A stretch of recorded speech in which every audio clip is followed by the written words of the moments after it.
নমস্কার বন্ধুরা, প্রতিমা রান্নাঘরে সব বন্ধুদেরকে স্বাগত জানিয়ে শুরু করছি আজকের রেসিপি। সামনেই 25শে ডিসেম্বর, আর যদি খুব সহজ পদ্ধতিতে ডিম ছাড়াই বাড়িতে চকলেট কেক তৈরি করে নেওয়া যায়, তাহলে বাচ্চা থেকে বড় সবাই ভীষণ খুশি হবে। আর এটা বানানো একেবারেই সোজা। সবের প্রথম আমি এখানে নিয়ে নিচ্ছি 1 বাটি চিনি। এই চিনিটাকে আমি গুঁড়ো করে নেব। গুঁড়ো করে নিলে কেক বানানোটা খুব সহজ হয়ে যায় আর তাড়াতাড়িও হয়ে যায়। চলো এটা গুঁড়ো করে নিয়েই ফিরে আসছি। দেখো গুঁড়ো করে নিয়েছি। এবার এই গুঁড়োটাকে একটা বড় বাটির মধ্যে ঢেলে নিচ্ছি। দিয়ে দিচ্ছি ওই বাটি মেপে ভর্তি করে 1 বাটি তেল। আর একটা ব্লেন্ডারের সাহায্যে তেল আর চিনিটাকে ভালো করে মিশিয়ে নেব।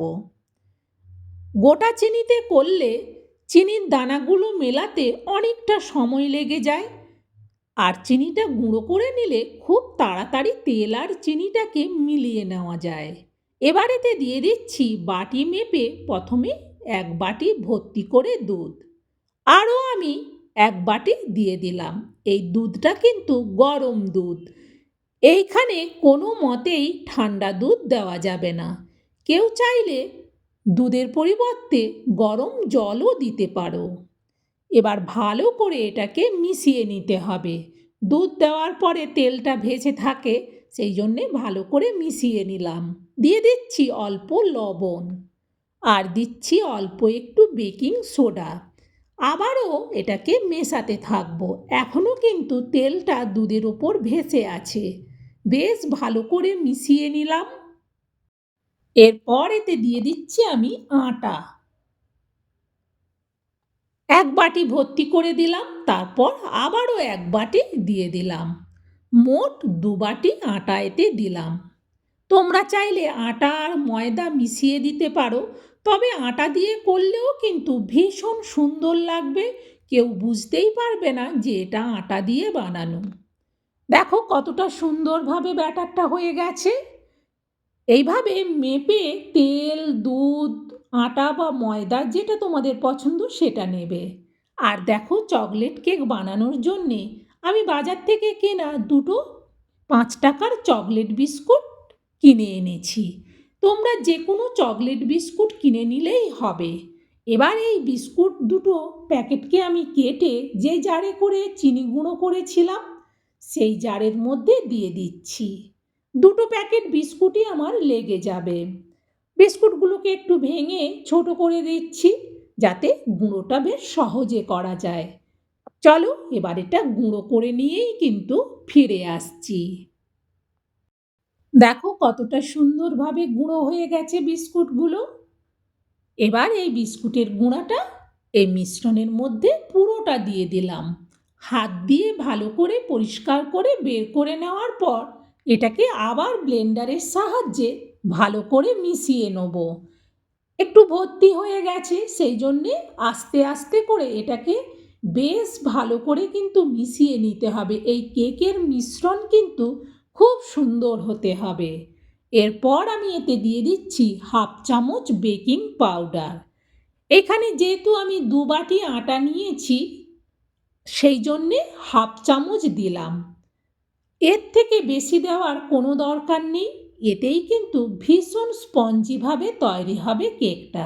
তোমরা দেখতে থাকো, তাহলেই তোমরা বুঝতে পারবে। প্রায় মিনিট 5 ধরে আমি কিন্তু এটাকে মিশিয়ে নিলাম। এই মিশ্রণটা এবার রেডি। এবার আমি কেক বানানোর জন্যে ইউজ অ্যান্ড থ্রো যে প্লেটগুলো পাওয়া যায় সেই প্লেটগুলো নিয়ে নিলাম 4 কোনা শেপের। পুরোটা এর মধ্যে ভর্তি করব না, হাফের মতো দেব, কারণ এটা ফুলে পুরো ভর্তি হয়ে যাবে। দেখো পুরোটা ভর্তি করলাম না। এরপর উপর থেকে দিয়ে দিচ্ছি কিছুটা টুটি ফ্রুটি। 3টে কালারেরই টুটি ফ্রুটি দিয়ে দিলাম, দেখতে বেশ ভালো লাগবে।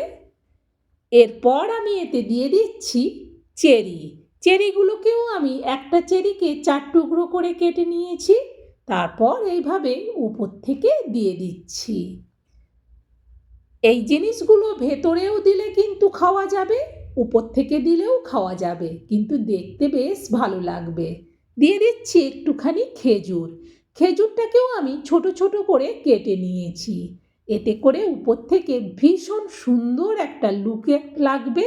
যখন তোমরা এইভাবে বানাবে তখন দেখবে বাচ্চা বড় সবাই ভীষণ খুশি হবে।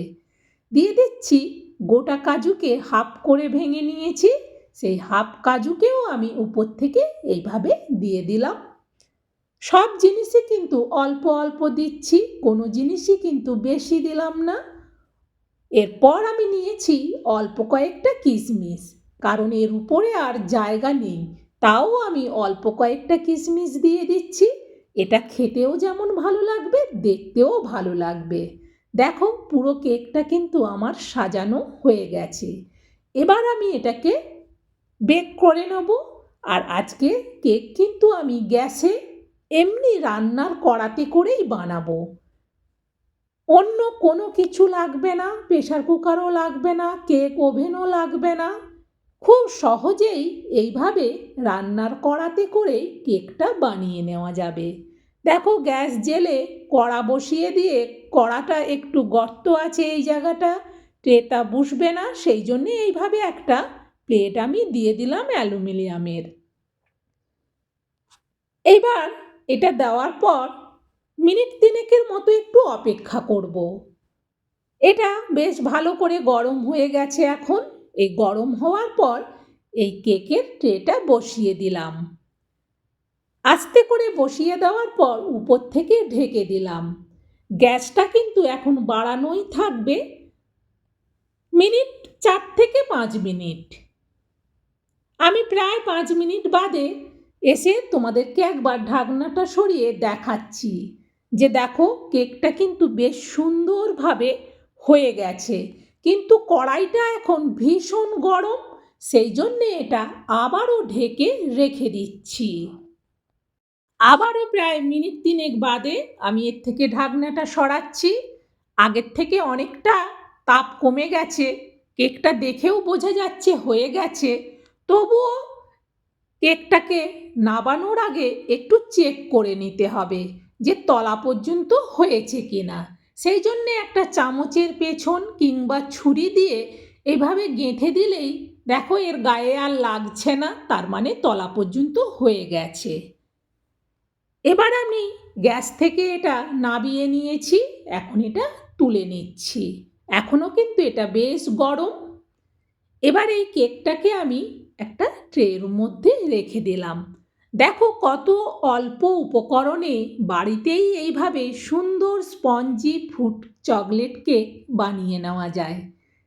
তাহলে এত সহজে যদি বাড়িতেই বানিয়ে নেওয়া যায়, কেন আর খামোখা বাজার থেকে কিনতে যাব? এবারের 25শে ডিসেম্বর কেন, যে কোনো দিন এইরকম সহজ পদ্ধতিতে চকলেট কেক বাড়িতেই বানিয়ে নিও বন্ধুরা। আমার এই কেকের রেসিপিটা তোমাদের কেমন লাগলো সেটা অবশ্যই কমেন্টে জানিও। ভালো লাগলে অবশ্যই বন্ধুরা একটা লাইক দিও আর এটা শেয়ার করে দিও। যারা কেক বানাতে ভয় পায় বা ভাবে কেক ওভেন ছাড়া হবে না, তারাও সহজে বানিয়ে নেবে। আবার পরের রেসিপিতে দেখা হবে।